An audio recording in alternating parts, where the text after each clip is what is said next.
Mon approche de l'islam, elle est limitée. C'est celle de l'islam maghrébin en France. Et un peu au Maghreb aussi, mais d'abord l'islam maghrébin en France. Euh, bon, les circonstances, le mektoub, le hasard, je ne sais pas, ont fait que, en effet, depuis très très très longtemps, depuis quasiment mes jeunes années, depuis j'ai 17-18 ans, parce que j'ai grandi à Lyon dans le quartier de la Guillotière, comporte le poumon maghrébin de l'agglomération lyonnaise. Il se trouve que j'ai été en lien avec des familles issues des immigrations, surtout d'Algérie, puis après du Maroc. Et voilà, donc c'est une longue histoire d'enfouissement. Et puis j'ai eu la chance de travailler et de continuer de travailler avec un certain nombre d'acteurs du monde maghrébin en France. Pour en citer quelques-uns que vous pouvez connaître de nom, Azouz Begag, qui est un gonne de Lyon, euh,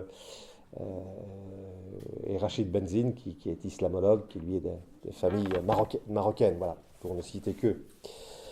Euh, alors, l'islam, c'est immense, c'est énorme,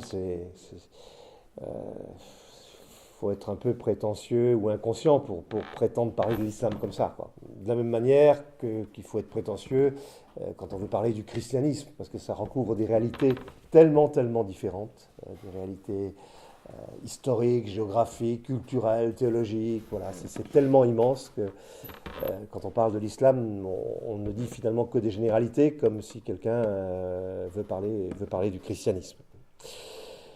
Alors moi, ce qui m'intéresse de reparcourir avec vous d'une certaine manière, c'est ce qu'on a pu vivre, une grande partie d'entre nous, là, ces 50 dernières années. Alors, je ne vais pas faire de l'histoire, hein, ne vous inquiétez pas, mais simplement qu'il y ait quelques grands rappels.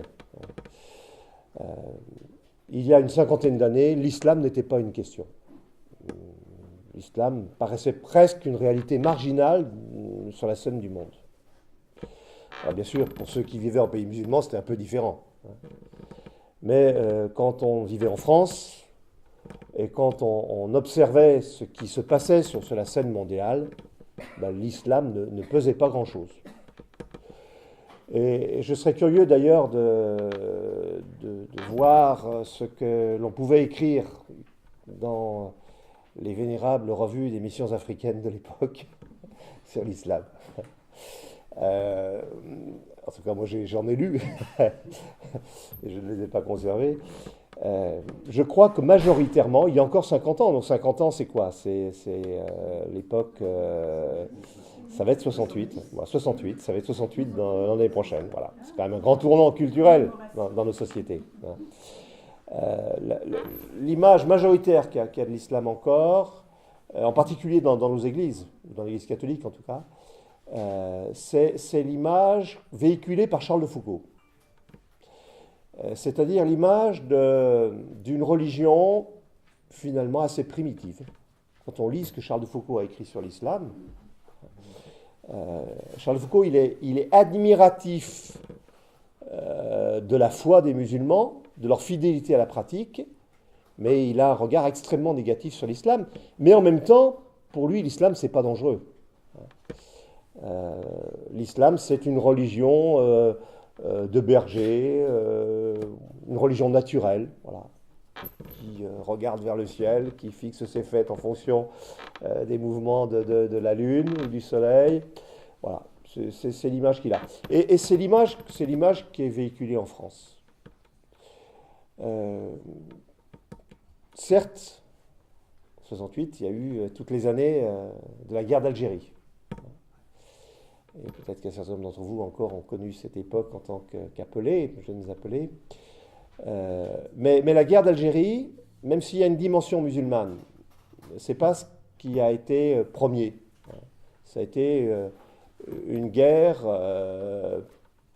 pour, oui, de lutte coloniale. En tout cas, elle a été menée au nom du droit des peuples de disposer d'eux-mêmes. Elle n'a pas été menée au nom de l'islam, même si, quand on regarde aujourd'hui, on s'aperçoit qu'il y avait quand même déjà un certain nombre d'éléments identitaires musulmans importants. Mais de manière générale, ça n'a pas été perçu comme ça. On n'a jamais dit c'est la guerre des Français ou des chrétiens contre les musulmans pendant la guerre d'Algérie. sinon quelques groupes d'extrême droite qui ont pu dire ça, mais de manière générale, on n'a jamais dit ça.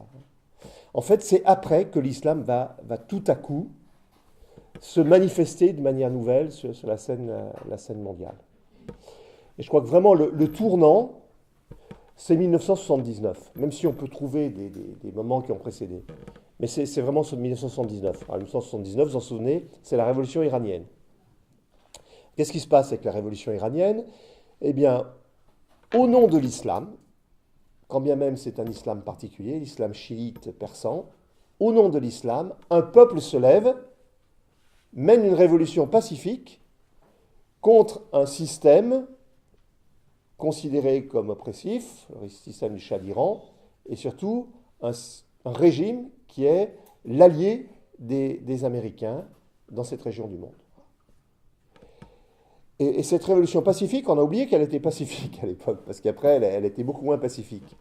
Mais cette révolution pacifique, ce sont des millions d'Iraniens qui descendent dans les rues et qui vont demander et obtenir le départ du Shah. Et cette révolution va ébranler l'Amérique, puisqu'à l'époque, personne n'a vu venir cette révolution.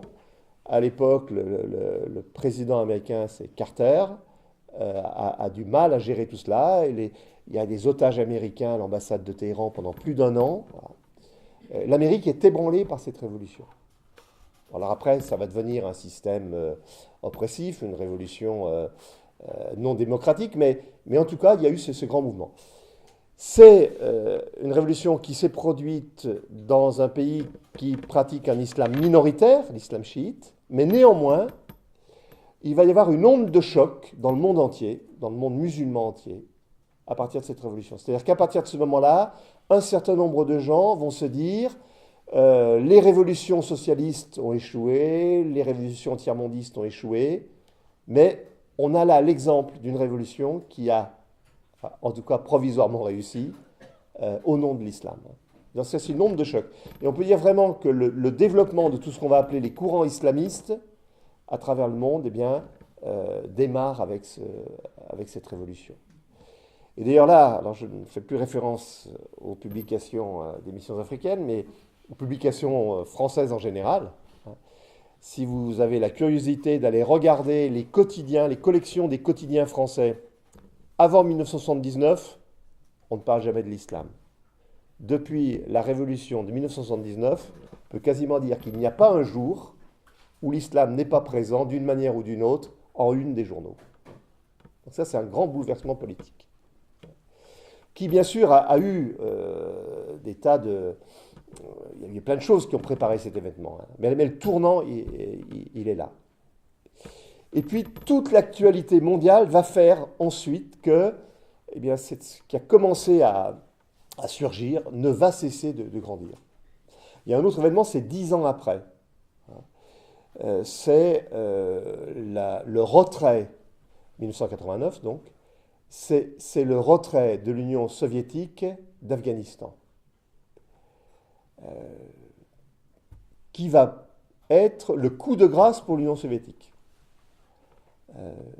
Puisqu'on savait que l'Union soviétique était déjà bien malade économiquement, que c'était un système qui ne pouvait pas durer très très longtemps, mais personne n'imaginait que l'armée rouge elle-même s'écroulerait quasiment à la suite de sa défaite en Afghanistan. Et là aussi, ça va poursuivre la première onde de choc, hein, où ça va lui redonner de la vie. C'est-à-dire que dans le monde entier, on va se dire, grâce à l'islam, enfin dans un certain nombre d'endroits du monde entier, grâce à l'islam, la première puissance mondiale a été ébranlée, l'Amérique.